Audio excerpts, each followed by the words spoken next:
بسم اللہ الرحمن الرحیم۔ السلام علیکم دوستو، اس دنیا میں ایک ایسی ہستی بھی ہے جس کو غائبانہ طور پر سب لوگ جانتے ہیں۔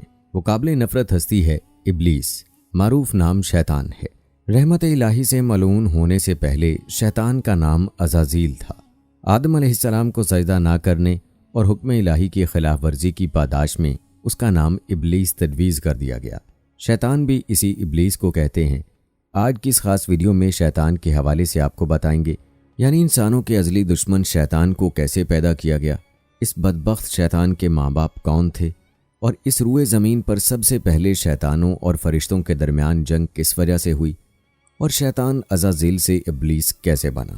ناظرین، ان تمام سوالات کے جوابات قرآن و حدیث کی روشنی میں مکمل تحقیق کے بعد ایک کہانی کی صورت میں آپ سب کے ساتھ شیئر کر رہے ہیں۔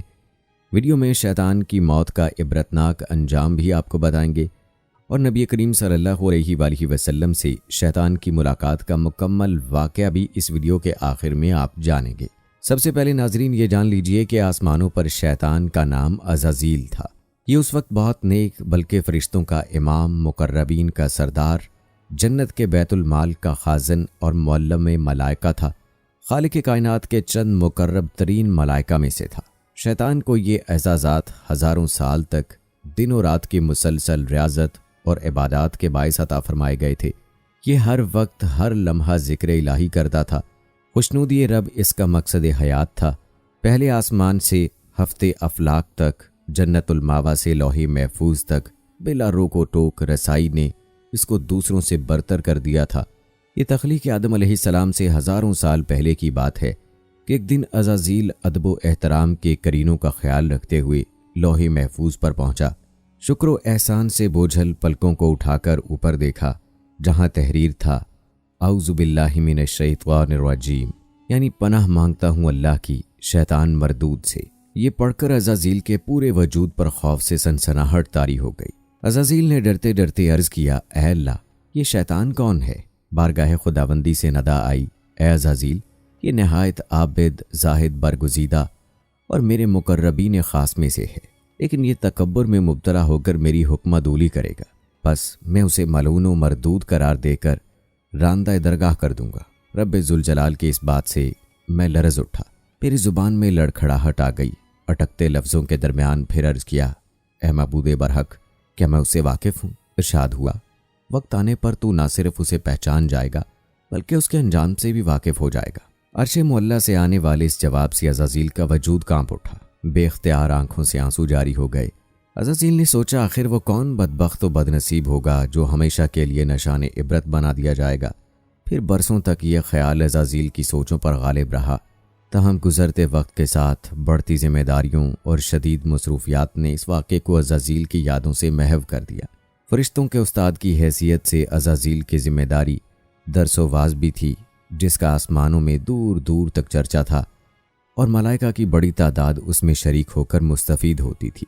جب عزازیل اپنی ان محافل میں حضرت جبرائیل علیہ السلام، حضرت میکائیل علیہ السلام، حضرت اسرائیل علیہ السلام اور حضرت اسرافیل علیہ السلام جیسے مقرب فرشتوں کو دیکھتا تو اپنی برتری کی ایک لہر اس کے سراپے میں سرور کی کیفیت پیدا کرتی ہوئی گزر جاتی۔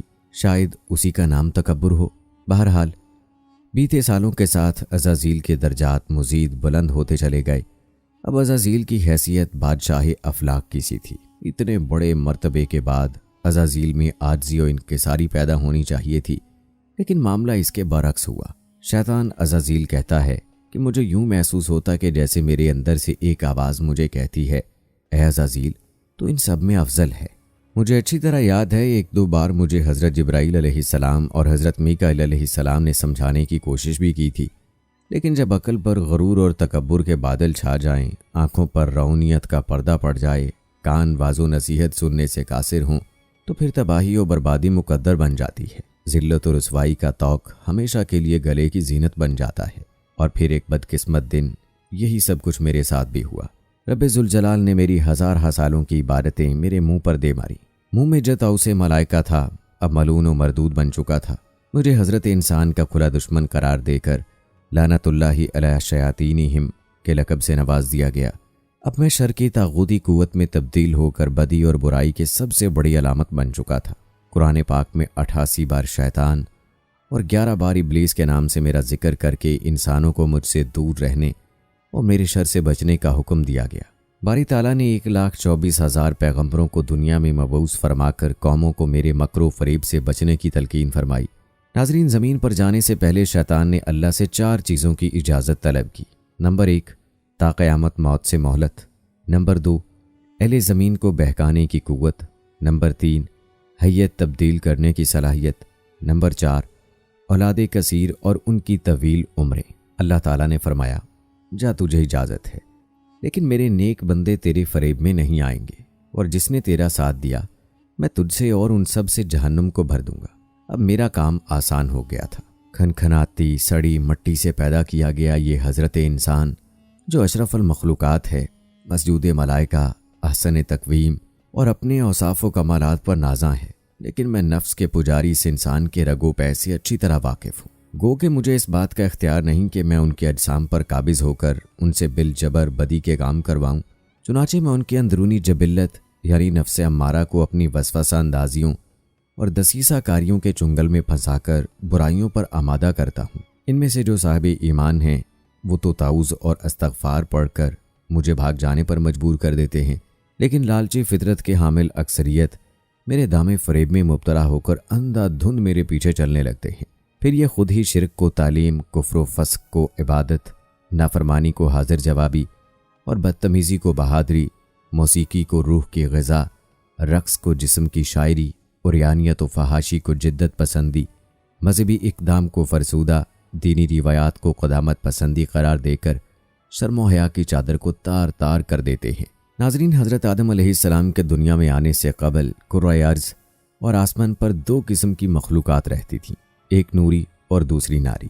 نوری مخلوق نور سے پیدا کیے گئے فرشتے ہیں جو آسمان میں رہ کر دن رات عبادت الہی میں مصروف رہتے ہیں۔ ان کے یہاں عورتیں ہوتی ہیں اور نہ ہی ان کی نسل چلتی ہے۔ ناری مخلوق جنات ہیں جو آگ سے پیدا کیے گئے، یہ زمین پر رہتے ہیں۔ ان کے یہاں عورتیں بھی ہوتی ہیں اور ان کی نسل بھی خوب پھیلتی ہے۔ جنات میں شر کا مادہ بھی بہت زیادہ ہوتا ہے۔ اکثر لوگ شیطان کو بھی فرشتہ سمجھتے ہیں، لیکن شیطان جنات کی نسل سے ہے اور آگ کے بھڑکتے شعلے سے پیدا کیا گیا ہے۔ جس طرح انسانوں میں حضرت آدم علیہ السلام کو ابو البشر کہا جاتا ہے، اسی طرح شیطان کے جد امجد تار انوس کو ابو الجن کے نام سے یاد کیا جاتا تھا۔ کچھ مورخین نے ان کا نام مارج بھی لکھا ہے۔ ایک روایت میں آتا ہے کہ شیطان کہتا ہے کہ یہ میرے پیدا ہونے سے 1.5 لاکھ سال پہلے کا واقعہ ہے۔ میرے والد کا نام چلیپا اور ابو الغوی ان کی کنیت تھی۔ میرے باپ کا چہرہ ببر شیر جیسا تھا، وہ بڑا بارو، بہادر، قوی اور نرد جن تھا۔ میرا باپ اپنی قوم کا سردار تھا۔ قوم اجنا کا ہر جن میرے باپ کی دہشت سے خوف کھاتا تھا، اسی لیے اس کی قوم اسے شاشین کے نام سے یاد کرتی تھی، جس کے معنی ہے دل دہلا دینے والا۔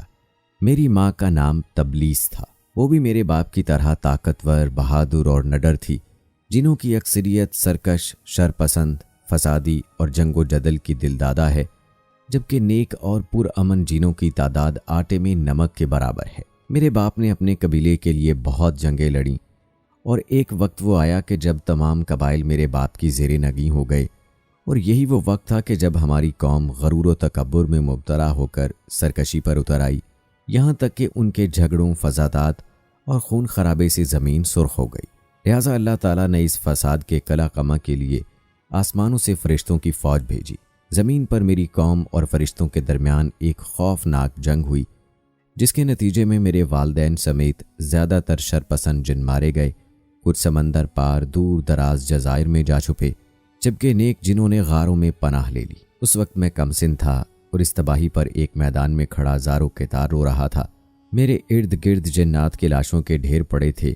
فرشتوں کا کام ختم ہو چکا تھا، وہ آسمان پر اڑتے ہوئے واپس جا رہے تھے کہ اچانک فرشتوں کے ایک گروپ نے مجھے روتے دیکھا تو زمین پر اتر آئے۔ میں نہایت حسین و جمیل تھا اور چہرے سے معصومیت بھی ٹپکتی تھی۔ انہیں مجھ پر ترس آ گیا، لہٰذا ان رحم دل فرشتوں نے حضرت جبرائیل علیہ السلام کے ذریعے اللہ تعالیٰ سے مجھے ساتھ لے جانے کی اجازت طلب کی، اور پھر اللہ کی رضا سے مجھے گود میں لے کر پہلے آسمان پر اتر گئے۔ وہاں میری تعلیم و تربیت کا بہترین بندوبست کر دیا گیا۔ میں بہت ذہین تھا اور محنتی بھی، اپنا تمام تر وقت عبادت و ریاضت میں گزارتا تھا۔ اپنے اتالیق فرشتوں سمیت سب سے بہت کم بات کرتا، اکیلا ہی آسمان کی سیر کو نکل جاتا اور گھنٹوں قدرت الہی کے راز ہائے سربستہ کو جاننے کی ناکام کوششوں میں اپنا سر کھپاتا۔ وقت تیزی سے گزر رہا تھا۔ میرے سرد رویے نے مجھے فرشتوں میں مغرور مشہور کر دیا تھا، لیکن مجھے اس کی فکر نہیں تھی۔ میرا ہدف تو اللہ کا سب سے مقرب اور عبادت گزار بننا تھا، جس کے لیے میں دن رات ریاضت و عبادت میں مصروف رہتا تھا۔ یہاں تک کہ ایک دن اللہ نے مجھے دوسرے آسمان پر فائز فرما دیا، اور پھر گزرتے وقت کے ساتھ اپنی علمیت اور قابلیت کی بنا پر مجھے اللہ کا قرب حاصل ہوتا چلا گیا۔ پہلے آسمان پر مجھے عابد کہا جاتا تھا، دوسرے پر زاہد، تیسرے پر عارف، چوتھے پر ولی، پانچویں پر تقی، چھٹے پر خازن، اور ساتویں آسمان پر مجھے عزازیل کے نام سے پکارا جاتا۔ حضرت کعب احبار رضی اللہ تعالی عنہ میرے بارے میں بیان فرماتے ہیں کہ ابلیس 40,000 برس تک جنت کا خزانچی رہا، 80,000 برس تک ملائکہ کا ساتھی رہا، 20,000 برس تک ملائکہ کو واز سناتا رہا، 30,000 برس تک مقربین کا سردار رہا، 1,000 برس تک روحانین کی سرداری کے منصب پر فائز رہا، 14,000 برس تک عرش کا طواف کرتا رہا۔ لوح محفوظ پر اس کا نام ابلیس لکھا ہوا تھا، اور یہ اپنے انجام سے غافل اور خاتمے سے بے خبر تھا۔ ایک دن کا واقعہ ہے کہ میں ہفت افلاق کی سیر کرتا ہوا اوپر پہنچا تو مجھے پتہ چلا کہ اللہ تعالیٰ ایک نئی مخلوق پیدا فرما رہے ہیں، جس کے لیے دنیا کے ہر کونے سے مٹی لائی گئی ہے۔ علامہ ابن کثیر رحمہ اللہ لکھتے ہیں کہ اللہ نے آدم علیہ السلام کے پتلے کو اپنے دست قدرت سے پیدا فرمایا، اور یہ بغیر روح کے 40 سال تک اسی طرح پڑا رہا۔ فرشتے جب اس کے پاس سے گزرتے تو گھبرا جاتے۔ ان میں سب سے زیادہ گھبرانے والا ابلیس تھا۔ یہ اس کے پاس سے گزرتا تو اسے مارتا، جس کی وجہ سے اس جسم سے ایسی آواز نکلتی جیسے کھنکھناتی مٹی کی ٹھیکری سے نکلتی ہے۔ ابلیس اس جسم کے منہ سے اندر داخل ہوا اور پیچھے سے نکل آیا، اور فرشتوں سے کہا کہ تم اس سے نہ ڈرو، یہ تو اندر سے خالی ہے، اگر میں اس پر مسلط ہو گیا تو اسے ہلاک کر ڈالوں گا۔ اور پھر وہ دن بھی آ گیا جب رب العالمین نے فرشتوں سے فرمایا کہ میں زمین پر اپنا ایک نائب بنانے لگا ہوں، وہ زمین پر میرے احکام کا نفاذ کروائے گا۔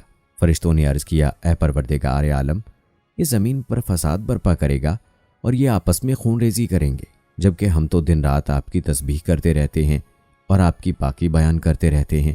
اللہ تعالیٰ نے فرمایا، جو کچھ میں جانتا ہوں وہ تم نہیں جانتے۔ پھر اللہ تعالیٰ نے آدم علیہ السلام کو تمام چیزوں کے نام سکھا دیے اور انہیں فرشتوں کے سامنے پیش کرتے ہوئے فرمایا، اگر تم سچے ہو تو مجھے ان کے نام بتاؤ۔ انہوں نے کہا، تو پاک ہے، ہم تو اتنا ہی جانتے ہیں جتنا تو نے ہمیں بتایا ہے، بے شک تو بڑے علم و حکمت والا ہے۔ پھر اللہ نے فرمایا، اے آدم، ان چیزوں کے نام بتا دو۔ پھر جب آدم علیہ السلام نے انہیں نام بتا دیے تو فرمایا، کیا میں نے تمہیں نہیں کہا تھا کہ میں آسمانوں اور زمین کی چھپی ہوئی چیزیں جانتا ہوں، اور جو تم ظاہر کرتے ہو اور جو تم چھپاتے ہو اسے بھی جانتا ہوں؟ پھر فرشتوں کو حکم دیا کہ آدم علیہ السلام کو سجدہ کرو۔ انہوں نے سجدہ کیا، مگر ابلیس نے انکار کیا۔ شیطان کو تکبر، رعونیت اور بڑائی نے مجھے سجدے سے روکے رکھا۔ اللہ تعالیٰ نے فرمایا، تجھے سجدہ کرنے سے کس چیز نے منع کیا ہے جبکہ میں نے تجھے حکم دیا؟ وہ بولا، میں اس سے بہتر ہوں کہ تو نے مجھے آگ سے بنایا اور اسے مٹی سے بنایا ہے۔ میں ایسا نہیں کہ اس انسان کو سجدہ کروں جسے تو نے سڑے ہوئے کھنکھناتے گارے سے پیدا کیا ہے۔ اللہ نے فرمایا، اب تو یہاں سے نکل جا، کیونکہ تو مردود ہو گیا ہے اور قیامت تک تجھ پر میری پھٹکار ہے۔ شیطان نے کہا، اے میرے رب، مجھے روز محشر تک کی مہلت دے دے۔ فرمایا، جا، میں نے تجھے متعین وقت کے دن تک مہلت دے دی۔ پھر شیطان نے کہا، مجھے تیری عزت کی قسم، میں ان سب کو یقیناً بہکاؤں گا، ان پر حملہ کروں گا، ان کے آگے سے بھی اور پیچھے سے بھی، ان کے دائیں جانب سے بھی اور بائیں جانب سے بھی، اور آپ ان میں سے اکثر کو شکر گزار نہیں پائیں گے۔ اللہ تعالیٰ نے فرمایا کہ یہاں سے ذلیل و خوار ہو کر نکل جا، ان میں سے جو شخص تیرا کہنا مانے گا میں ان سب سے جہنم کو بھر دوں گا۔ اور یوں بارگاہ خداوندی سے دھتکارے جانے کے بعد شیطان کہتا ہے کہ میں عزازیل سے ابلیس بن گیا۔ اپنے غرور و تکبر اور رعونت کی بنا پر میری ہزاروں سالوں کی عبادت و ریاضت ضائع ہو گئی اور مجھے عرش سے فرش پر پٹخ دیا گیا۔ انہی دنوں میرے علم میں یہ بات آئی کہ اللہ تعالیٰ نے حضرت آدم علیہ السلام کی تنہائی دور کرنے کے لیے ان کی بائیں پسلی سے حضرت حوا علیہ السلام کو پیدا کیا ہے، اور اللہ نے آدم علیہ السلام سے کہا کہ تم اور تمہاری بیوی دونوں جنت میں رہو اور یہاں جو چاہو کھاؤ، مگر اس درخت کا رخ نہ کرنا ورنہ ظالموں میں شمار ہوں گے۔ اس کے باوجود کہ اللہ تعالیٰ نے انہیں آگاہ فرما دیا تھا کہ ابلیس ان کا دشمن ہے اور ایسا نہ ہو کہ وہ انہیں جنت سے نکلوا دے۔ میں ان دونوں کے دلوں میں وسوسے ڈالنے میں کامیاب ہو ہی گیا۔ میں نے ان سے کہا کہ اے آدم، کیا میں تمہیں دائمی زندگی کا درخت اور بادشاہت بتلاؤں کہ جو کبھی پرانی نہ ہو؟ پھر ان دونوں نے اس درخت سے کھایا، تب ان کے سطر کھل گئے اور اپنے اوپر جنت کے پتے چپکانے لگے۔ اب یہاں یہ سوال پیدا ہوتا ہے کہ وہ درخت کون سا تھا؟ کسی نے گندم کا درخت کہا ہے، کوئی انگور کا بتلاتا ہے، تو کسی نے زیتون اور کھجور کی طرف اشارہ کیا ہے، لیکن اللہ نے اس درخت کا نام مبہم رکھا کہ اگر اس کے ذکر میں کوئی مصلحت یا فائدہ ہوتا تو نام ضرور بتا دیا جاتا۔ مجھے اس بات کی تو خوشی تھی کہ میں بی بی حوا کے ذریعے حضرت آدم علیہ السلام کو بہکانے میں کامیاب ہو گیا تھا، لیکن اس کامیابی کے بعد مجھ پر شدید گھبراہٹ طاری تھی، کیونکہ اللہ تعالیٰ کا ایک نام قہار بھی ہے۔ چنانچہ میں فوری طور پر زمین کی طرف بھاگا۔ عموماً فرشتوں کے 2 پر ہوتے ہیں، لیکن اللہ کا مجھ پر بڑا احسان و کرم تھا کہ مجھے 4 پروں والا بنایا تھا، جس سے مجھے ہر جگہ جانے میں بہت آسانی ہو جاتی ہے۔ علامہ ابن کثیر رحمہ اللہ نے 4 پروں والی انفرادیت کا قصص الانبیاء میں ذکر کیا ہے۔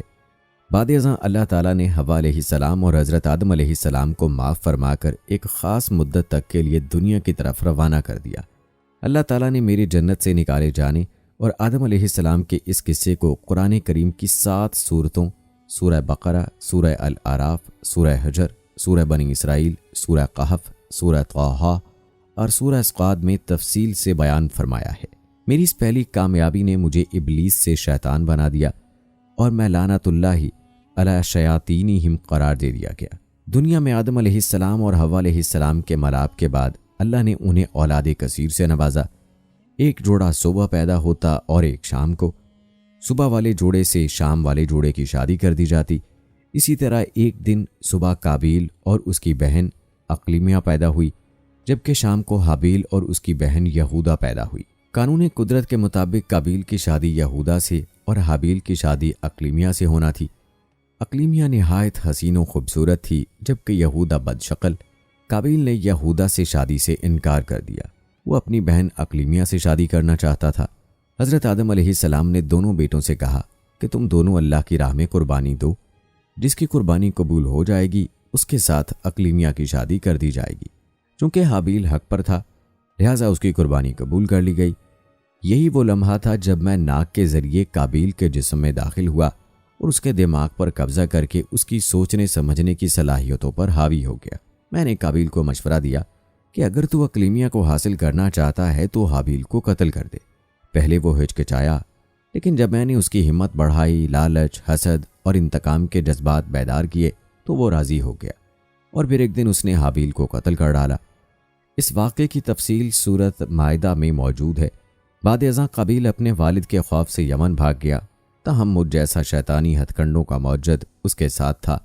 میں نے پہلے اسے عیش و عشرت پر لگایا، اس کی بہت سی شادیاں کروائیں، کیونکہ اپنے کام کو منظم طریقے سے آگے بڑھانے کے لیے مجھے ایک مضبوط ٹیم کی ضرورت تھی۔ میں آگ سے پیدا ہوا ہوں، لہٰذا میں نے اسے آتش پرست بنا دیا۔ اللہ تعالیٰ نے مجھے مکمل چھوٹ دے رکھی تھی۔ جب اس کی نسل تیزی سے بڑھنے لگی تو میں نے اسے پتھر کے بت بنانے کا طریقہ سکھایا۔ اب کچھ آتش پرست بن گئے اور کچھ بتوں کو پوجنے لگے۔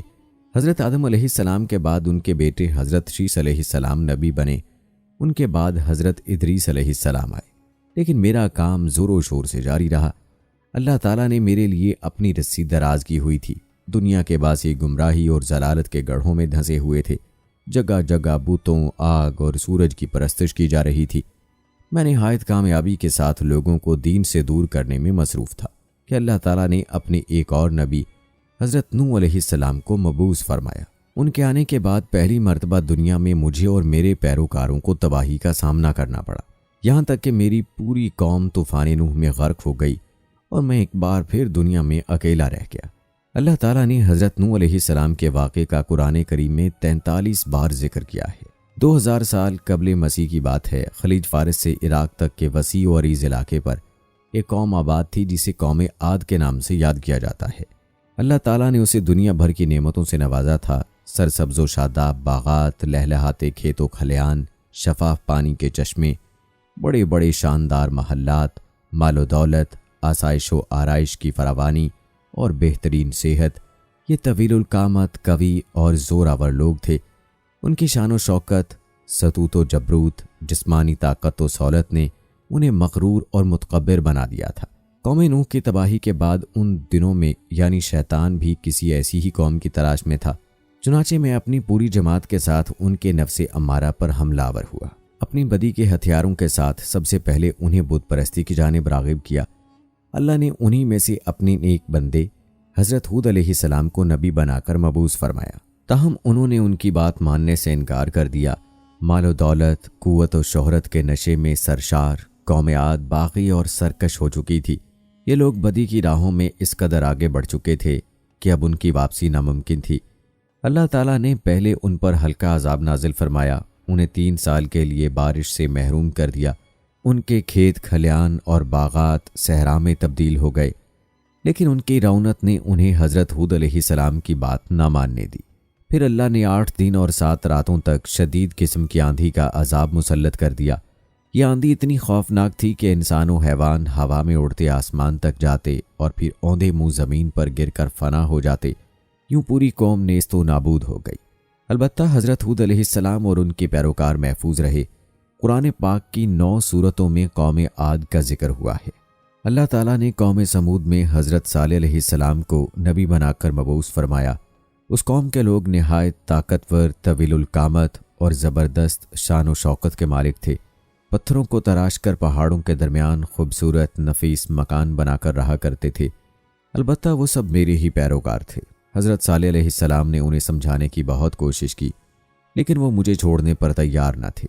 چنانچہ ایک نہایت زوردار، تیز اور بھیانک آواز کے ذریعے ان سب کو آنن فانن ہلاک کر دیا گیا۔ اس قوم کی بستیوں کے کھنڈرات اور آثار آج تک موجود ہیں، جنہیں اقوام متحدہ کے ادارے یونیسکو نے سعودی عرب کا پہلا عالمی ورثہ قرار دیا ہے۔ قرآن پاک میں حضرت صالح علیہ السلام کا نام 8 جگہ آیا ہے اور قوم سمود کا ذکر 9 سورتوں میں کیا گیا ہے۔ دنیا میں میری کامیابیوں کی فہرست میں ایک اور بڑی کامیابی کا احوال موجود ہے، اور وہ ہے حضرت ابراہیم علیہ السلام کے بھتیجے حضرت لوط علیہ السلام کی قوم کو فعل بد میں مبتلا کرنا۔ اس سے پہلے دنیا میں اغلام بازی کا کوئی تصور نہیں تھا۔ میں نے حضرت لوط علیہ السلام کی قوم کو نہ صرف بدکاری سکھائی، بلکہ انہیں اس کام اس قدر عادی بنا دیا کہ یہ لوگ اپنی عورتوں کو بھول بیٹھے۔ حضرت لوط علیہ السلام نے انہیں راہ راست پر لانے کی کوشش کی، لیکن میری شیطانی چالوں نے اس قوم کو بدترین فحاشی اور بدکاری کی دلدل میں غرق کر رکھا تھا۔ یہاں تک کہ ایک دن انہوں نے خود ہی فرمائش کر دی کہ اے لوط، اگر تم سچے ہو تو اپنے رب سے کہو کہ ہم پر عذاب نازل کر دے۔ یہ بدبخت لوگ اگر مجھ سے مشورہ کرتے تو میں انہیں کبھی عذاب مانگنے کا مشورہ نہ دیتا، کیونکہ مجھے علم تھا کہ رب ذوالجلال کی ذات کو چیلنج کرنے کے کیا نتائج بھگتنا پڑیں گے، اور پھر وہی ہوا جس کا مجھے ڈر تھا۔ ایک صبح میں نے دیکھا کہ حضرت جبرائیل علیہ السلام کے پروں نے پورے آسمان کو گھرا ہوا ہے، زمین پر رات کا سما ہے۔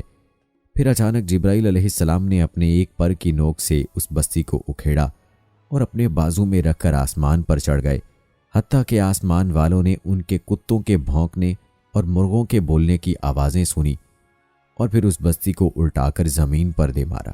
قوم لوط دنیا کی 5 حسین ترین بستیوں میں آباد تھی، جہاں انہیں ہر قسم کی نعمت میسر تھی اور یہ نہایت خوشحال زندگی بسر کرتے تھے۔ اللہ عز و جل نے ان کی خوبصورت بستیوں کو ایک انتہائی بدبودار اور سیاہ جھیل میں تبدیل کر دیا، جن کے پانی میں کوئی بھی جاندار زندہ نہیں رہ سکتا، اسی لیے اسے بحر مردار کہا جاتا ہے۔ قرآن پاک میں ارشاد ہے، ہم نے اسی بستی کو صریح عبرت کا نشان بنا دیا ان لوگوں کے لیے جو عقل رکھتے ہیں۔ قرآن پاک میں حضرت لوط علیہ السلام اور ان کی قوم کا 40 مقامات پر ذکر آیا ہے۔ راندہ درگاہ ہونے کے بعد زمین پر پہلی مرتبہ جس شخص سے مجھے خوف محسوس ہوا وہ حضرت ابراہیم علیہ السلام تھے۔ ان کے والد کو پتھر تراش کر بت بنانا میں نے ہی سکھایا تھا۔ میں نے ابراہیم علیہ السلام کو بھی اپنا ہمنوا بنانے کی جان توڑ کوششیں کی۔ کبھی سورج کو رب کے طور پر پیش کیا، کبھی چاند کو خدا ماننے کا خیال دل میں ڈالا، لیکن 1000 جتن کے باوجود وہ میرے قابو میں نہ آئے۔ ایک روز حضرت ابراہیم علیہ السلام اللہ کے حکم سے اپنی بیوی اور بیٹے کو صحرا میں چھوڑ آئے۔ میں دور بیٹھا منظر دیکھ رہا تھا کہ اچانک میں نے حضرت جبرائیل علیہ السلام کو بچے کے پاس دیکھا، اور دیکھتے ہی دیکھتے آب زمزم رواں ہو گیا۔ حضرت اسماعیل علیہ السلام ذبیح اللہ کی قربانی کا واقعہ تو سب کو یاد ہوگا۔ راستے میں 3 جگہ میں نے کوشش کی کہ باپ بیٹے کو ورغلا کر اس قربانی سے دور رکھوں، لیکن ناکام رہا۔ ابراہیم علیہ السلام کے بتوں کو توڑنے کا واقعہ یاد کرو۔ میں نے نمرود کو راضی کیا کہ اس جرم کی پاداش میں انہیں پوری قوم کے سامنے آگ کے شعلوں میں ڈال دو تاکہ آئندہ کوئی ایسی حرکت نہ کر سکے۔ میرے شاگردوں نے دنیا کا سب سے بڑا آگ کا الاؤ روشن کیا جس کی تپش میلوں دور تک محسوس ہوتی تھی، بلکہ میں نے ہی حضرت ابراہیم علیہ السلام کو آگ میں ڈالنے کے لیے منجنیق بنانے کا طریقہ بتایا، لیکن یہ وار بھی ناکام رہا اور نارے نمرود گلے گلزار بن گئی۔ دنیا میں آنے کے بعد پہلی مرتبہ ناکامی اور نامرادی میرے قدم چوم رہی تھی۔ میں دور، بہت دور سے دونوں باپ بیٹے کو اللہ کے گھر کی تعمیر میں مصروف دیکھ رہا تھا۔ دوسری طرف میرا مرید خاص نمرود اللہ کی پکڑ میں آ چکا تھا۔ ایک مچھر اس کی ناک میں گھسا اور برسوں عذاب الہی کا باعث بنا رہا۔ اس کے سر پر پڑنے والے جوتے اس کے آرام کا باعث بنتے، یہاں تک کہ اسی حالت میں اس کی موت واقع ہو گئی۔ 965 قبل مسیح کی بات ہے۔ اللہ تعالیٰ نے بنی اسرائیل میں ایک اور نبی مبعوث فرمایا جن کا نام حضرت داؤد علیہ السلام تھا۔ انہیں آسمانی کتاب زبور بھی عطا کی گئی۔ اللہ تعالیٰ نے انہیں خوبصورت دل نشین آواز اور سحر انگیز لہن عطا فرمایا تھا۔ وہ جب زبور کی تلاوت کرتے تو چرند پرند، درخت، پہاڑ، دریا، سمندر، جن و انس سب اللہ کی حمد و ثنا میں مصروف ہو جاتے۔ آج بھی لاہین داؤدی ایک ضرب المثل ہے۔ ان کے ہاتھ میں لوہا موم ہو جایا کرتا تھا۔ نیز اللہ تعالیٰ نے انہیں بادشاہت سے بھی نوازا تھا۔ جزائر عرب پر ان کی حکومت تھی۔ ان کی شریعت میں ہفتے کا دن صرف عبادت کے لیے مخصوص تھا، اور اس دن مچھلی کے شکار سمیت تمام دنیاوی کام ممنوع تھے۔ میں نے یعنی شیطان نے اپنے رفقا کو حکم دیا، اس قوم کو ہفتے کے دن کی عبادت سے غافل کر دو۔ چنانچہ میرے ماتحتوں نے ہفتے کے دن مچھلیوں کو کثیر تعداد میں ساحل کی جانب دھکیلا اور پھر لوگوں کو ان کے شکار کی جانب راغب کیا۔ وہ لوگ پہلے تو چھپ کر شکار کرتے رہے، لیکن پھر آہستہ آہستہ عبادت سے منہ موڑ کر ہفتے کو پورا دن شکار میں مصروف رہنے لگے۔ میں اپنی اس کامیابی پر بے حد خوش تھا کہ ایک دن اللہ تعالیٰ نے ان سب کی شکلیں مسخ کر دیں۔ جو جوان تھے وہ بندر بنا دیے گئے اور بوڑھے خنزیر۔ مسخ شدہ بندر اپنے رشتہ داروں، دوستوں کو پہچانتے تھے اور ان کے قریب آ کر رویا کرتے تھے۔ صحیح مسلم میں حضرت عبداللہ بن مسعود رضی اللہ تعالی عنہ کی روایت منقول ہے کہ بعض لوگوں نے اپنے زمانے کے بندروں اور خنزیروں کے بارے میں حضور اکرم صلی اللہ علیہ وآلہ وسلم سے دریافت کیا کہ کیا یہ وہی مسخ شدہ یہودی ہیں؟ تو آپ صلی اللہ علیہ وآلہ وسلم نے فرمایا، اللہ تعالیٰ جب کسی قوم میں مسخ صورت کا عذاب نازل کرتے ہیں تو ان کی نسل نہیں چلتی بلکہ چند روز میں ہلاک ہو جاتے ہیں۔ اور پھر فرمایا، بندر اور خنزیر دنیا میں پہلے سے موجود تھے اور آج بھی ہیں، مگر مسخ شدہ بندروں اور خنزیروں سے ان کا کوئی جوڑ نہیں۔ بہرحال ناظرین، شیطان کہتا ہے کہ اب میں تمہیں ایک ایسے نبی کے بارے میں بتانے لگا ہوں جس نے ہم شیاطین اور جنات کو غلام بنا کر رکھا۔ وہ حضرت داؤد علیہ السلام کے صاحبزادے حضرت سلیمان علیہ السلام تھے۔ قرآن کریم میں ارشاد باری تعالیٰ ہے، اور ہم نے داؤد کو سلیمان دیا۔ وہ حضرت داؤد علیہ السلام کے انتقال کے بعد نبوت اور سلطنت کے وارث ہوئے۔ اللہ نے حضرت داؤد علیہ السلام کے لیے پہاڑ، پتھر اور لوہے جیسی سخت اشیاء مسخر کر دی تھیں، جبکہ ان کے صاحبزادے حضرت سلیمان علیہ السلام کے لیے ہوا اور جنات جیسی نظر نہ آنے والی چیزیں مسخر کر دی گئیں۔ انہیں بڑی بڑی عمارتیں بنانے کا شوق تھا، جس کے لیے شیاطین اور سرکش جنات کو زنجیروں سے باندھ کر رکھتے اور ان سے بھاری مشقت کے کام لیتے۔ چنانچہ دنیا کی تمام شیاطین اور جنات حضرت سلیمان علیہ السلام سے خوف کھاتے تھے۔ دراصل اللہ نے ان کے ذریعے یہ پیغام دیا کہ اس کے حکم سے دنیا کی ہر شے انسان کے تابع ہے۔ حضرت سلیمان علیہ السلام کی وفات کا وقت قریب آیا تو جنات بیت المقدس کی تعمیر میں مصروف تھے۔ آپ علیہ السلام حسب معمول شفاف شیشے سے بنی محراب یعنی عبادت گاہ میں داخل ہو کر اپنے عصا کے سہارے عبادت کے لیے کھڑے ہو گئے۔ ملک الموت نے اسی حالت میں ان کی روح قبض کر لی۔ جنات انہیں اپنے سامنے دیکھتے اور ان کے خوف کے سبب کام کرتے رہتے، یہاں تک کہ 1 سال کا عرصہ گزر گیا۔ بیت المقدس کی تعمیر مکمل ہو گئی تو ایک دن ان کا عصا گر گیا جسے دیمک چاٹ چکی تھی۔ تب جنات کو پتہ چلا کہ حضرت سلیمان علیہ السلام تو وفات پا چکے ہیں۔ ناظرین، حضرت موسیٰ علیہ السلام بھی ان پیغمبروں میں شامل ہیں جن کے دور میں شیاطین کو بہت زیادہ رسوائی اور ہزیمت کا سامنا کرنا پڑا۔ دنیا میں ان کی آمد روکنے کے لیے میری ہدایت پر فرعون نے بنی اسرائیل کے ہزاروں نومولود بچوں کو قتل کروایا، لیکن اللہ نے حضرت موسیٰ علیہ السلام کو نہ صرف زندہ رکھا بلکہ ان کی پرورش بھی فرعون کے محل میں کروائی۔ جہاں انہیں والدہ اور بہن کا قرب حاصل رہا۔ بنی اسرائیل وہ ناشکری قوم ہے جس پر ہر دور میں انعام و اکرام کی برسات ہوتی رہی ہے۔ اس کی اصلاح کے لیے سب سے زیادہ نبی مبعوث فرمائے گئے، لیکن شیاطین کی ہم نوا بن کر اللہ سے بغاوت اور نافرمانی کی مرتکب ہوتی رہی۔ عذاب مسلط ہونے پر اللہ سے معافیاں مانگتی، وعدے کرتی، اور جب عذاب ٹل جاتا تو سب کچھ بھول بھال کر دوبارہ شیطانی پگڈنڈیوں پر چل نکلتی۔ اللہ نے ان کی آنکھوں کے سامنے فرعون مصر کو پانی میں غرق کیا اور اس کا پورا ملک کسی قتل و قتال کے بغیر بنی اسرائیل کو عطا فرمایا، لیکن اس بدبخت قوم نے اللہ کے شکر کی بجائے میری اطاعت جاری رکھی۔ ان کی بڑھتی ہوئی سرکشی اور نافرمانیوں کی وجہ سے انہیں 40 سال تک وادی میں قید رکھا گیا، لیکن حضرت موسیٰ علیہ السلام اور حضرت ہارون علیہ السلام کی دعاؤں کے باعث اس قید کے دوران بھی فیض خداوندی جاری رہا۔ 12 قبائل کے لیے 12 چشمے جاری ہو گئے، روشنی کا مینار کھڑا کر دیا گیا، بادل کا ٹکڑا سایہ فگن ہو گیا، اور 40 سال تک آسمانوں سے من و سلوہ کا نزول بھی ہوتا رہا۔ مگر ان یہودیوں نے اس وقت مجھے حیران کر دیا جب انہوں نے موسیٰ علیہ السلام کہا کہ اے موسیٰ، یہ کیا ایک طرح کے کھانے آتے ہیں؟ اپنے رب سے کہو کہ ہمیں ککڑی، پیاز، مسور اور گیہوں دے۔ حضرت موسیٰ علیہ السلام کو جہاد کا حکم ملا تو اپنی قوم کے پاس گئے اور جہاد کی دعوت دی تو بولے اے موسیٰ، وہ تو زبردست قوم ہے، ہم ان سے نہیں لڑیں گے۔ اے موسیٰ، تم اور تمہارا رب جاؤ اور تم دونوں ان سے جا کر لڑو، ہم تو یہیں بیٹھے ہیں۔ ناظرین، اللہ تعالیٰ نے آزمائش، امتحان اور مصائب و آلام میں حضرت ایوب علیہ السلام کو صبر و شکر کا وہ بلند مقام عطا فرمایا کہ رہتی دنیا تک صبر ایوب ضرب المثل بن گیا۔ روایت میں ہے کہ ان کے صبر و شکر کا فرشتوں میں بڑا چرچا تھا۔ مجھے یعنی شیطان کو ان سے حسد ہوا تو میں نے بارگاہ خداوندی میں عرض کیا، بار الہا، اگر مجھے ان پر وقتی تسلط دے دیں تو میں ان سے صبر و شکر چھڑوا دوں گا۔ اللہ کو حضرت ایوب علیہ السلام کی آزمائش مقصود تھی، چنانچہ یہ حق دے دیا گیا۔ حضرت ایوب علیہ السلام کی بادشاہت ختم ہوئی تو بولے اے اللہ، تو نے ہی عطا فرمائی، تو نے واپس لے لی، تیرا شکر ہے۔ 7 بیٹے 7 بیٹیاں تھے، سب فوت ہو گئے۔ فرمایا تیری امانت تھی، تو نے لے لی۔ شدید بیماری میں مبتلا ہوئے تو عرض کیا کہ جسم و جان تیری ہی عطا کردہ ہے، تو جس حال میں رکھے تیرا شکر ہے۔ ایک دن میں طبیب کے بھیس میں ان کی اہلیہ کے پاس گیا اور کہا میرے پاس ان کی بیماری کا علاج ہے، مگر شرط یہ ہے کہ جب تندرست ہو جائیں تو یوں کہہ دیں کہ مجھے اس طبیب نے شفا دی ہے، بس یہی میرا معاوضہ ہے۔ اہلیہ حضرت ایوب علیہ السلام سے خوشی خوشی ذکر کیا تو فرمایا وہ طبیب کے روپ میں شیطان مردود تھا، میں ان کے قریب ہی تھا اور ان کے عزم و حوصلے کو دیکھ کر یقین ہو گیا کہ ان سے صبر و شکر چھڑوانا میرے بس کی بات نہیں۔ زمین پر اللہ کی سب سے نافرمان قوم بنی اسرائیل یعنی یہودی ہیں۔ تاریخ گواہ ہے کہ اس قوم میں بے شمار انبیاء کرام مبعوث فرمائے گئے۔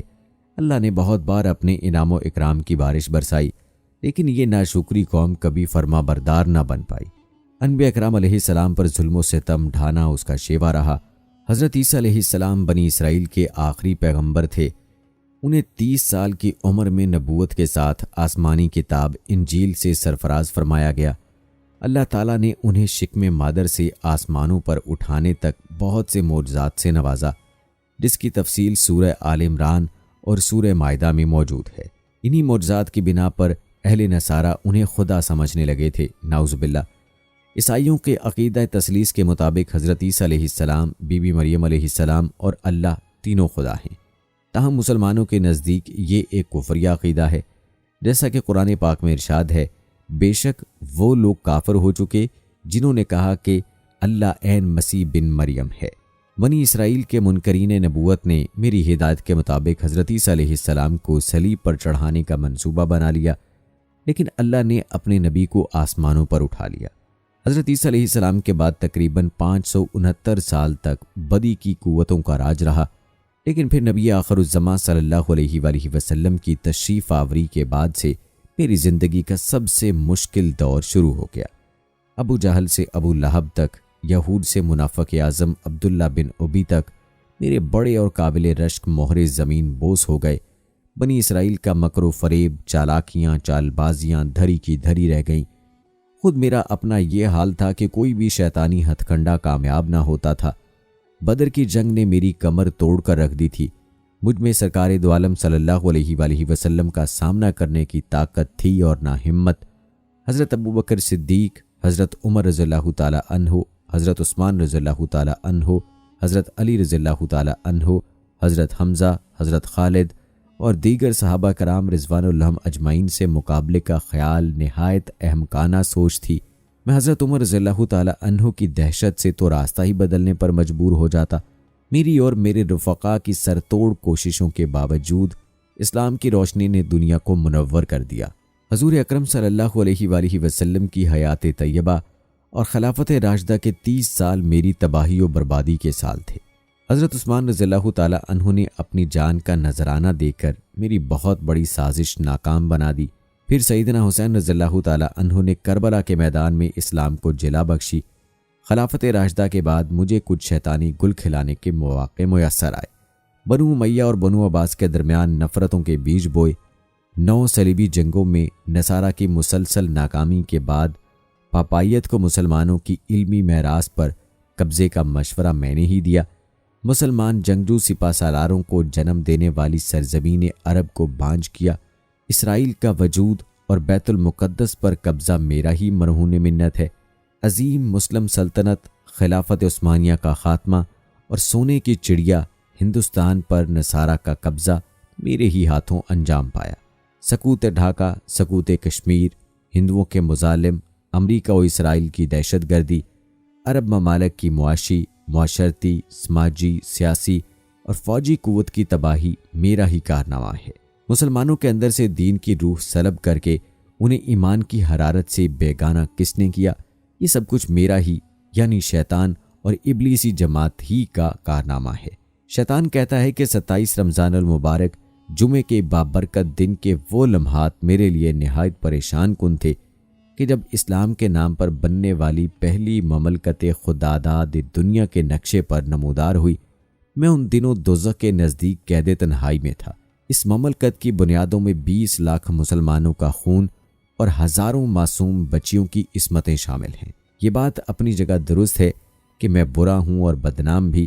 میں انسانوں کو بہکانے کا کام چوری چھپے کیا کرتا تھا، لیکن اب میں جانتا ہوں کہ میرا مد مقابل ایمان کی حرارت سے محروم اور نہایت کمزور ہے، لہٰذا اب میں ببانگ دہل اپنے اہداف کا اعلان کرتا ہوں۔ میرا آئندہ کا ہدف مملکت اسلامیہ پاکستان کو صراط مستقیم کی بجائے شیطانی پگڈنڈیوں پر گامزن کرنا ہے، لیکن اس خطے میں اہل ایمان، علماء حق کی کثرت اور اسلام سے جذباتی وابستگی نے میرا ہدف مشکل بنا دیا ہے۔ اس وقت میری 3 شیطانی بریگیڈز مصروف عمل ہیں۔ ایک کے ذمے تخریب کاری اور بم دھماکے کرنا ہے، دوسری لسانی عصبیت اور فرقہ واریت کے ذریعے اتحاد بین المسلمین پارا پارا کر کے بدامنی پھیلانے کے درپے ہے، اور تیسری بریگیڈ معاشرتی اخلاقی بگاڑ کے ذمہ دار ہے۔ اب جنت یا جہنم فیصلہ تمہارے ہاتھ میں ہے۔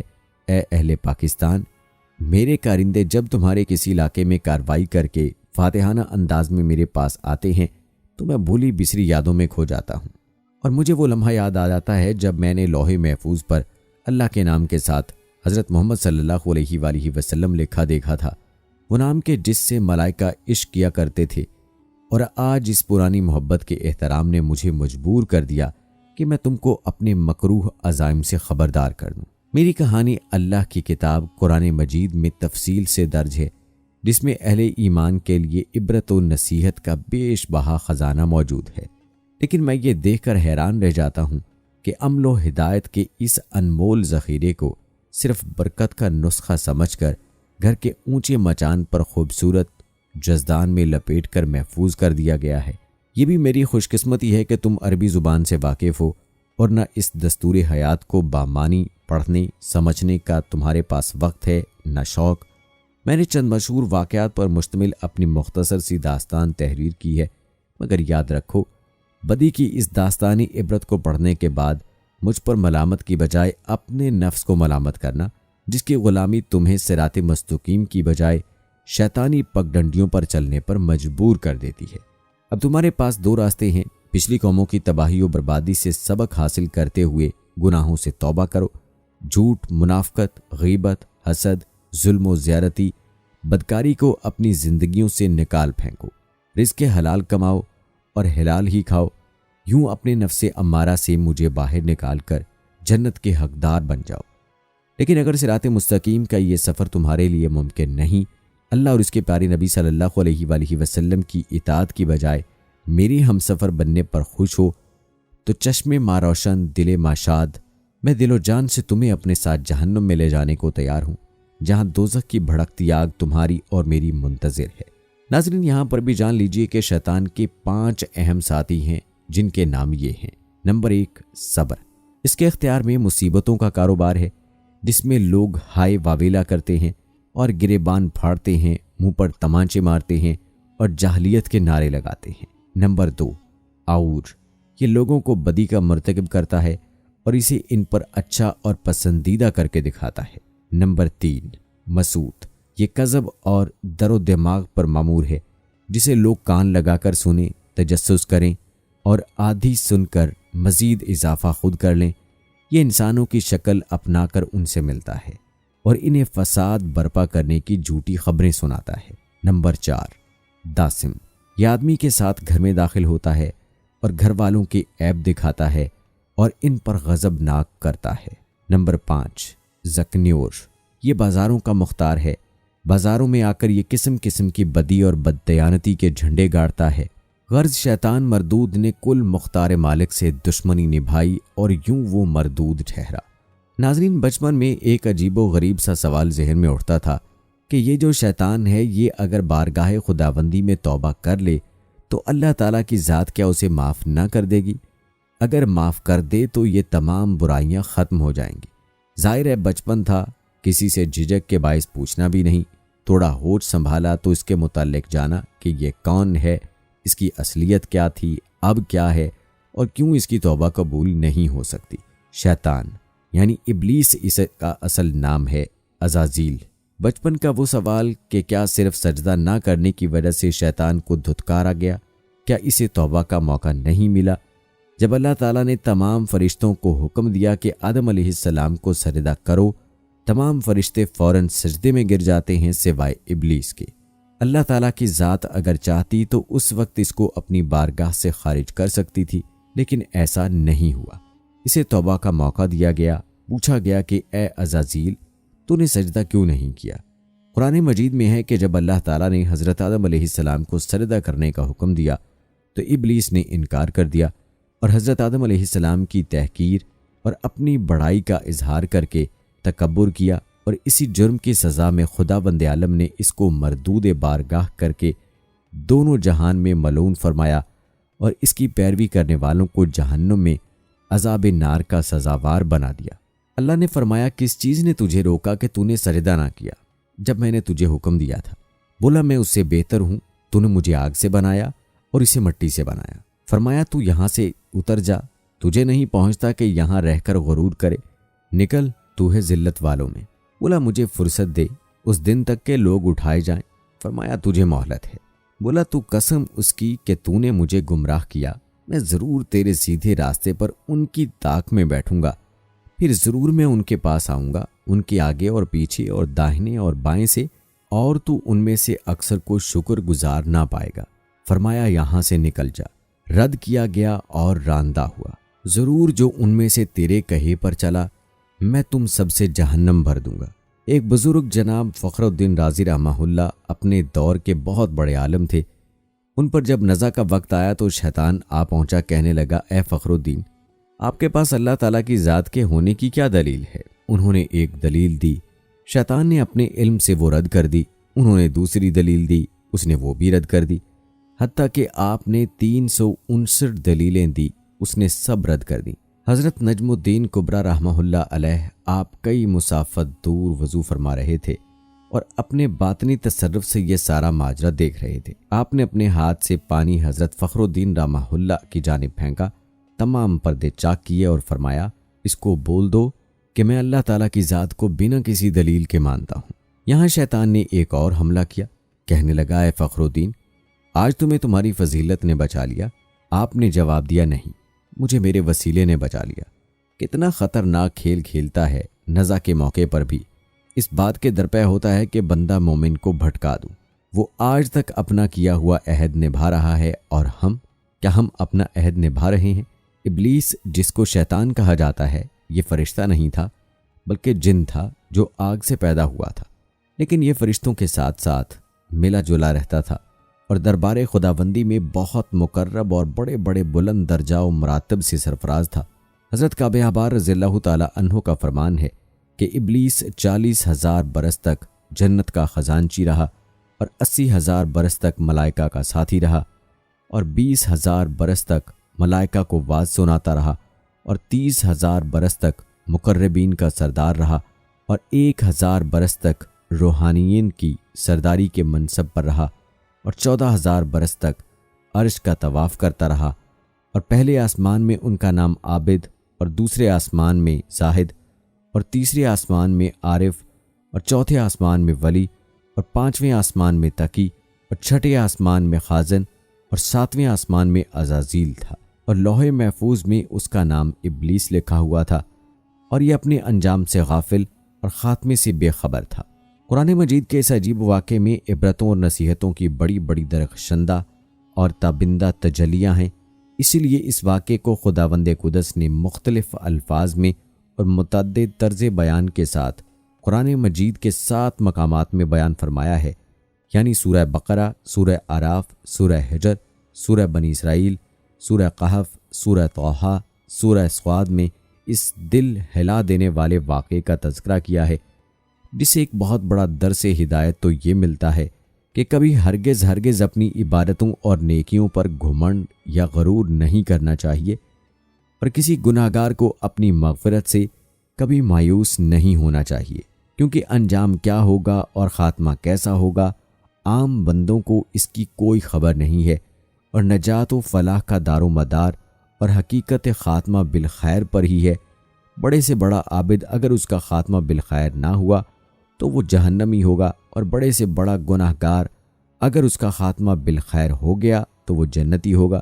دیکھ لو ابلیس کتنا بڑا عبادت گزار اور کس قدر مقرب بارگاہ تھا، اور کیسے کیسے مراتب و درجات کے شرف سے سرفراز تھا، مگر انجام کیا ہوا کہ اس کی ساری عبادتیں غارت و اکارت ہو گئیں، اور وہ دونوں جہان میں ملعون ہو کر عذاب جہنم کا حقدار بن گیا، کیونکہ اس کو اپنی عبادتوں اور بلندی درجات پر غرور اور تکبر ہو گیا تھا، مگر وہ اپنے انجام اور خاتمے سے بالکل بے خبر تھا۔ حدیث میں ہے کہ ایک بندہ اہل جہنم کے اعمال کرتا رہتا ہے حالانکہ وہ جنتی ہوتا ہے، اور ایک بندہ اہل جنت کے عمل کرتا رہتا ہے حالانکہ وہ جہنمی ہوتا ہے، یعنی عمل کا اعتبار خاتموں پر ہے۔ خداوند کریم ہر مسلمان کو خاتمہ بالخیر کی سعادت نصیب فرمائے اور برے انجام اور برے خاتمے سے محفوظ رکھے۔ اس سے یہ بھی معلوم ہوا کہ عالم ہو یا جاہل، متقی ہو یا گناہگار، ہر آدمی کو زندگی بھر شیطان کے وسوسوں سے ہوشیار اور اس کے فریبوں سے بچتے رہنا چاہیے، کیونکہ شیطان نے قسم کھا کر خدا کے حضور میں اعلان کر دیا کہ میں آگے پیچھے اور دائیں بائیں سے وسوسہ ڈال کر تیرے بندوں کو صراط مستقیم سے بہکاتا رہوں اور بہت سے بندوں کو خدا کا شکر گزار ہونے سے روک دوں گا۔ شیطان نے آگے پیچھے اور دائیں بائیں 4 جانبوں سے انسانوں پر حملہ آور ہونے اور وسوسہ ڈالنے کا اعلان کیا ہے۔ اس سے معلوم ہوا کہ اوپر اور نیچے ان دونوں جانبوں سے شیطان انسانوں پر کبھی حملہ آور نہیں ہوگا، اور نہ اوپر اور نیچے کی جانب سے کوئی وسوسہ ڈال سکے گا۔ لہٰذا اگر کوئی انسان اپنے اوپر یا نیچے کی طرف سے کوئی روشنی یا کوئی بھی حیرت انگیز و تعجب خیز چیز دیکھے تو اسے سمجھ لینا چاہیے کہ یہ شیطانی کرتب یا ابلیس کا وسوسہ نہیں ہے، بلکہ اس کو خیر سمجھ کر اس کے جانب متوجہ ہو اور خداوند قدس کی طرف سے خیر اور بھلائی کی امید رکھے۔ یہاں حضرت جنید بغدادی کا شیطان سے ملاقات کا ایک واقعہ سن لیجئے۔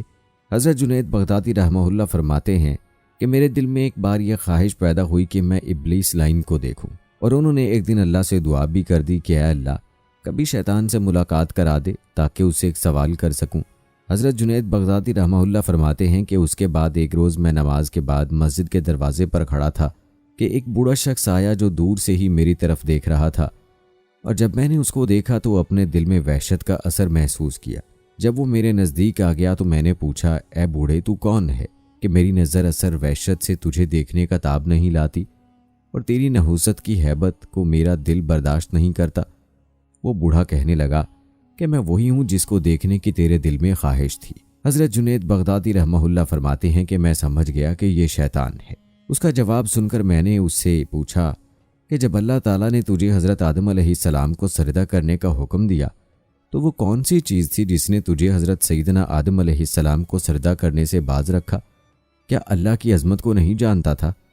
تجھے اللہ کی معرفت حاصل تھی، اللہ کی عظمتوں اور جلالتوں سے تو واقف تھا۔ اس قدر اللہ کی قربت رکھنے کے باوجود جب اللہ نے تجھے حکم دیا کہ آدم علیہ السلام کو سجدہ کر تو آخر کیوں سجدہ نہیں کیا؟ اس پر شیطان کہنے لگا، اے جنید، تمہارے جیسا توحید پرست آدمی اور یہ مشرکانہ سوال، تمہارا یہ خیال ہے کہ میں غیر اللہ کو سجدہ کر لیتا؟ آدم تو غیر خدا تھے، کیسے میں غیر اللہ کو سجدہ کر لیتا؟ حضرت جنید بغدادی فرماتے ہیں کہ اس کے اس جواب نے مجھے حیران کر دیا اور دل میں اس کا کلام اثر کرنے کو تھا اور میرے دل میں آ رہا تھا کہ یہ بالکل ٹھیک کہہ رہا ہے۔ اس وقت مجھے الہام ہوا، اے جنید، اس کو کہہ دو کہ تو جھوٹ بولتا ہے۔ حکم دینے والا کون تھا؟ اگر تو بندہ تھا تو رب ذوالجلال کے حکم سے باہر نہ ہوتا اور اس کی نہیں سے تقرب نہ کرتا۔ حکم دینے والا جب خود کہہ رہا ہے کہ فلاں چیز کو سجدہ کرو تو توحید اسی کا نام ہے کہ اس کی بات کو مان لیا جائے۔ شیطان نے جب دل کی یہ آواز سن لی اور چیخ ماری اور بولا، اللہ کی قسم، تو نے مجھے جلا ڈالا، اور نظر سے غائب ہو گیا۔ حضرت جنید بغدادی رحمہ اللہ علیہ کہتے ہیں کہ الہام ہونے کے بعد میرا ایمان برقرار ہوا اور نہ تو مجھے ایسا معلوم ہوا کہ میرے ایمان میں تزلزل پیدا ہو گیا ہے۔ یہ ہے شیطان کی مکاری اور عیاری۔ نہ ولیوں کو چھوڑا، نہ غوث و کتب و ابدال کو چھوڑا، نہ انبیاء کرام کو چھوڑا۔ غور کرو کہ شیطان باتوں اور چیزوں کو کس طرح مزین کرتا ہے اور گمراہ کرنے کی کوشش کرتا ہے، اس کا ذرا اندازہ اس واقعے سے آپ کر لیجئے۔ اس لیے کبھی بھی شیطان سے بے فکر نہیں ہونا چاہیے۔ شیطان کی عیاری اور مکاری سے بسا اوقات انسان بے ایمان بھی ہو جاتا ہے، لیکن اسے خبر نہیں رہتی کہ میں بے ایمان ہو گیا ہوں۔ شیطان کفر کو مزین کر دیتا ہے۔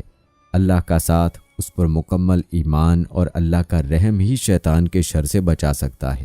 اللہ تعالیٰ نے فرمایا ہے، تحقیق جو لوگ خدا سے ڈرتے ہیں، جب شیطان ان کو مس کرتا ہے تو وہ خدا کو یاد کرتے ہیں تو وہ صاحب بصارت بن جاتے ہیں۔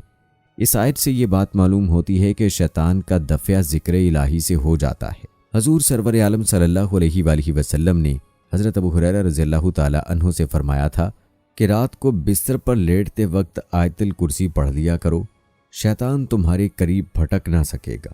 خدا تعالیٰ کی طرف سے ایک محافظ فرشتہ مقرر کر دیا جائے گا۔ حضرت عبداللہ بن مسعود رضی اللہ تعالی عنہ فرماتے ہیں کہ ایک شخص کو راستے میں جن ملا، اس نے کہا کہ آؤ ہم سے کشتی لڑو، اگر تو نے مجھے پچھاڑ دیا تو میں تجھے ایک ایسی بات بتاؤں گا جس کے اثر سے شیطان تیرے قریب نہ آ سکے گا۔ ہماری دونوں کی کشتی ہوئی، میں نے اسے پچھاڑ دیا تو اس جن نے مجھے بتایا کہ گھر میں داخل ہوتے وقت آیت الکرسی پڑھا کرو۔ جب کوئی شخص آیت الکرسی پڑھتا ہے، شیطان اس طرح بھاگتا ہے جیسے گدھا سر پر دوڑا جا رہا ہو اور اس کو گوس بھی نکل رہے ہوں۔ ناظرین، یہاں پر شیطان کی موت کا عبرتناک انجام بھی سن لیجئے۔ حضرت کعب احبار رضی اللہ تعالی عنہ ایک مرتبہ تقریر کر رہے تھے اور فرما رہے تھے کہ حضرت آدم علیہ السلام نے وفات کے وقت اللہ تعالیٰ سے عرض کیا، یا اللہ، میری موت سے میرا ازلی دشمن ابلیس بہت خوش ہوگا، اس کو تو قیامت تک زندہ رہنا ہے۔ جواب ملا، آدم، تو انتقال کے بعد جنت میں چلے جاؤ گے اور وہ ملعون قیامت تک دنیا میں رہے گا۔ آخر میں اس کو موت آئے گی تاکہ ساری دنیا کے لوگوں کے برابر موت کی تکلیف اٹھائے۔ آدم علیہ السلام نے ملک الموت سے فرمایا، ابلیس کی موت کا منظر مجھے بھی کچھ بتاؤ۔ فرشتے نے سنانا شروع کیا تو وہ اتنا دردناک تھا کہ آدم علیہ السلام سن نہ سکے۔ فرمایا، بس کرو، اب نہیں سنا جاتا۔ اتنا فرمایا کہ حضرت کعب رضی اللہ تعالی عنہ خاموش ہو گئے۔ لوگوں نے کہا، حضرت کچھ ہمارے سامنے بھی اس کی موت کا منظر بیان فرمائیں۔ پہلے تو انکار کیا، مگر لوگوں کے بے حد اصرار پر فرمایا، جب قیامت قریب آئے گی لوگ حسب عادت بازاروں میں مشغول ہوں گے۔ اچانک ایک زوردار دھماکہ ہوگا جس سے بہت سے لوگ بے ہوش ہو جائیں گے۔ اللہ تعالیٰ ملک الموت سے فرمائیں گے، میں نے سب سے زیادہ تمہارے مددگار و معاون بنائے اور تم کو ان سب کے برابر قوت دی۔ میرے غصے اور غضب کا لباس پہن کر جاؤ اور ابلیس ملعون کی روح قبض کرو اور اس کے ساتھ تمام انسانوں اور جنوں سے زیادہ سختی کرنا، اور مالک داروغہ جہنم سے کہو کہ جہنم کے دروازے کھول دے۔ ملک الموت غیظ و غضب میں بھرے بہت سے فرشتوں کے ساتھ دنیا میں اس طرح آئیں گے کہ آسمان و زمین والے دیکھ لیں تو خوف کے مارے پگھل جائیں۔ ابلیس کے پاس پہنچ کر بہت زور سے ڈانٹ پلائیں گے، جس سے ابلیس بری طرح دھاڑے مار مار کر چیخے گا۔ اگر دنیا والے اس کی آواز سن لیں تو بے ہوش ہو جائیں۔ ملک الموت ابلیس سے کہیں گے، خبیث، تو نے بہت طویل عمر پائی ہے اور بے شمار انسانوں کو گمراہ کیا جو تیرے ساتھ جہنم میں جائیں گے۔ آج ان سب کے برابر تجھے موت کا مزہ چکھاؤں گا۔ تیری مہلت اور ڈھیل کا وقت ختم ہو چکا، اب تو موت سے بھاگ نہیں سکتا۔ ابلیس گھبرا کر مشرق کی جانب بھاگے گا تو کبھی مغرب کی جانب، لیکن ہر طرف اپنے سامنے ملک الموت کو پائے گا۔ سمندر میں گھسنے کی کوشش کرے گا تو سمندر نکال پھینکے گا۔ آدم علیہ السلام کی قبر کے پاس کھڑا ہو کر کہے گا، اے آدم، تمہاری وجہ سے میں ملعون و مردود بنا، کاش کہ تم پیدا ہی نہ ہوتے۔ پھر ملک الموت سے کہے گا، کتنی سختی اور تکلیف کے ساتھ میری جان نکالو گے؟ فرمائیں گے، جتنے لوگ جہنم میں ہیں ان سب کی موت سے کہیں زیادہ تکلیف اور سختی کے ساتھ۔ یہ سن کر تڑپنے لگے گا اور چیختا چلاتا ادھر ادھر بھاگے گا، اور جہاں موت آنی ہے وہاں گر جائے گا، اور جگہ آگ کے انگارے کی طرح سرخ ہوگی، اور وہاں جہنم کی سنڈاسیاں لگی ہوئی ہوں گی۔ ان سنڈاسیوں سے تڑپا تڑپا کر اس کی جان نکالی جائے گی۔ آدم علیہ السلام و حوا علیہ السلام سے کہا جائے گا، ذرا اپنے دشمن کو دیکھو کس طرح ذلت کے ساتھ مر رہا ہے۔ وہ دیکھ کر خوش ہوں گے اور کہیں گے، یا اللہ، تو نے ہم پر اپنی نعمت مکمل فرما دی۔ ناظرین، یہاں پر نبی کریم صلی اللہ علیہ وآلہ وسلم سے شیطان کی ملاقات کا مکمل واقعہ بھی سن لیجئے۔ انس بن مالک رضی اللہ تعالی عنہ بیان فرماتے ہیں کہ ایک روز ہم حضور اکرم صلی اللہ علیہ وآلہ وسلم کے ہمراہ مکہ مکرمہ کے جنگلات کی طرف نکلے۔ ہم تہامہ پہاڑوں کے ایک پہاڑ پر بیٹھے تھے کہ ایک بوڑھا شخص نمودار ہوا جو اپنی لاٹھی کے سہارے چل رہا تھا۔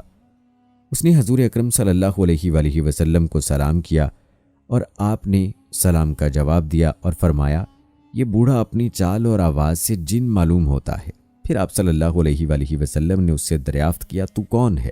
اس نے عرض کیا، حضور صلی اللہ علیہ وآلہ وسلم، میں جن ہوں، میرا نام حامہ بن حیم بن العقیس بن الابلیس ہے۔ حضور اکرم صلی اللہ علیہ وآلہ وسلم نے فرمایا کہ میں تیرے اور شیطان کے درمیان صرف 2 پشتوں کا فاصلہ دیکھ رہا ہوں، تیری عمر کتنی ہے؟ اس نے کہا، یا رسول اللہ صلی اللہ علیہ وآلہ وسلم، جتنی عمر دنیا کی ہے اتنی ہی میری عمر ہے، یا اس سے کچھ کم۔ جن دنوں قابیل نے حابیل کو قتل کیا تھا اس وقت میری عمر چند برس کی تھی۔ میں پہاڑوں میں دوڑتا پھرتا تھا اور لوگوں کے دلوں میں وسوسے ڈال دیا کرتا تھا۔ حضور اکرم صلی اللہ علیہ وآلہ وسلم نے فرمایا، یہ تو بہت برا عمل تھا۔ اس جن نے حضور اکرم صلی اللہ علیہ وآلہ وسلم سے کہا، مجھے ملامت نہ فرمائیے، کیونکہ میں ان لوگوں میں سے ہوں جو حضرت نوح علیہ السلام پر ایمان لائے تھے اور توبہ کر لی تھی، اور دعوت دین کے کام میں ان کے ساتھ تعاون کیا تھا اور انہیں راضی کر لیا تھا۔ اس کے بعد وہ جن اتنا رویا کہ ہم بھی رونے لگے۔ اس جن نے کہا، اللہ کی قسم، میں بہت شرمندہ ہوں اور میں اللہ کی پناہ مانگتا ہوں اس بات سے کہ میں کافر رہوں، بلکہ میں نے حضرت ہود علیہ السلام سے ملاقات کی اور میں ان پر ایمان لایا۔ اسی طرح میں نے حضرت ابراہیم علیہ السلام سے بھی ملاقات کی ہے، اور جس وقت حضرت ابراہیم علیہ السلام کو آگ میں ڈالا جا رہا تھا میں بھی ان کے ساتھ تھا، اور جب حضرت یوسف علیہ السلام کو کنویں میں ڈالا گیا تو میں بھی ان کے ساتھ تھا، اور حضرت یوسف علیہ السلام سے پہلے اس کنویں میں پہنچ گیا تھا۔ اسی طرح حضرت شعیب علیہ السلام اور حضرت موسیٰ علیہ السلام سے بھی میری ملاقات ہوئی تھی۔ انہوں نے مجھے تورات سکھائی اور فرمایا تھا، اگر تم عیسیٰ علیہ السلام سے ملاقات کرو تو ان کو میرا سلام کہنا۔ جب میری ملاقات حضرت عیسیٰ علیہ السلام سے ہوئی تو میں نے موسیٰ علیہ السلام کا سلام ان تک پہنچایا۔ حضرت عیسیٰ علیہ السلام سے ملاقات کے وقت انہوں نے مجھ سے فرمایا تھا، اگر تیری ملاقات محمد الرسول اللہ صلی اللہ علیہ وآلہ وسلم سے ہو تو ان کی خدمت میں میرا سلام عرض کر دینا۔ چنانچہ میں اس امانت سے سبکدوش ہونے کے لیے آپ صلی اللہ علیہ وآلہ وسلم کی خدمت میں حاضر ہوا ہوں، اور حضرت عیسیٰ علیہ السلام کا سلام آپ کی خدمت میں پیش کرتا ہوں، اور آپ صلی اللہ علیہ وآلہ وسلم پر ایمان لاتا ہوں۔ حضور اکرم صلی اللہ علیہ وآلہ وسلم نے جب یہ پیغام سنا تو آپ کی آنسو آ گئے۔ آپ نے فرمایا، عیسیٰ علیہ السلام پر سلام ہو، اور اے حامہ، امانت پہنچانے کی وجہ سے تجھ پر بھی سلام ہو۔ اے حامہ، تیری کیا حاجت ہے؟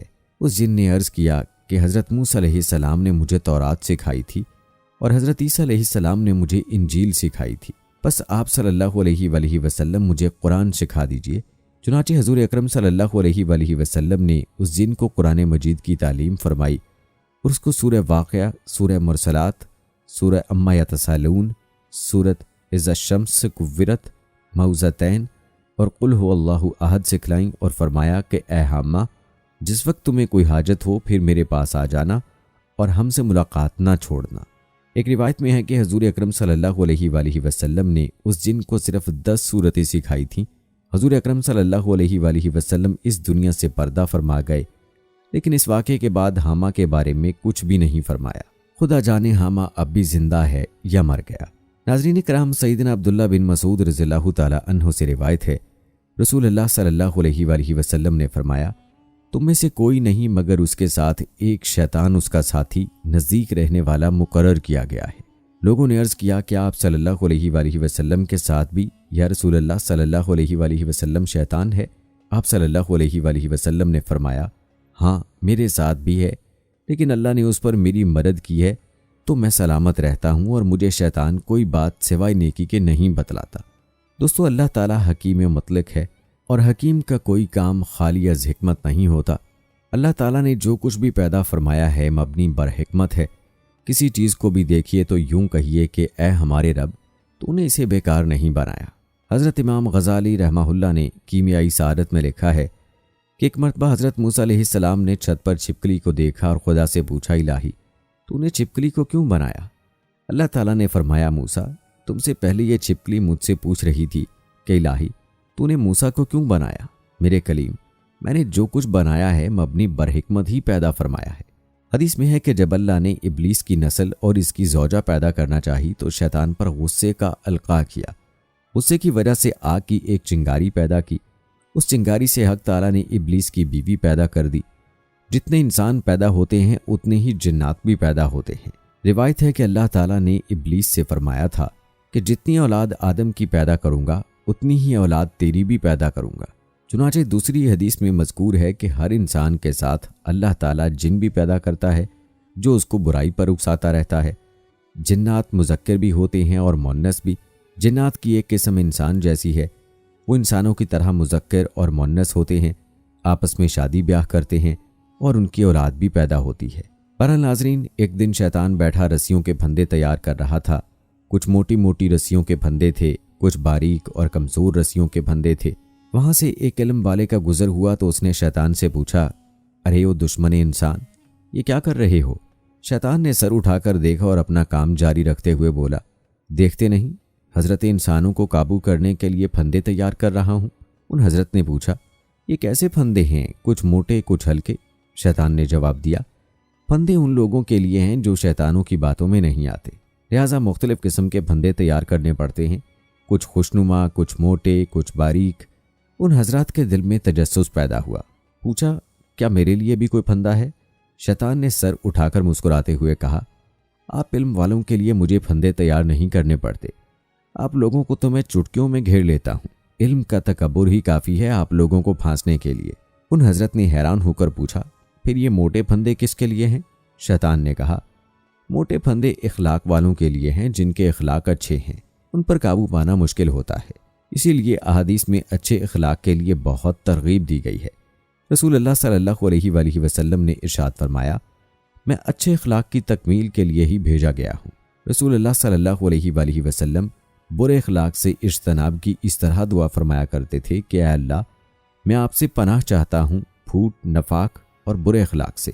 یقیناً صرف اچھا اخلاق وہ گھر ہے جو ہمیں نہ صرف مسائل سے محفوظ رکھتا ہے بلکہ بہت سے مسائل کا حل بھی دیتا ہے۔ اللہ پاک ہم سب کو بھی بہترین اخلاق والا بنا دے۔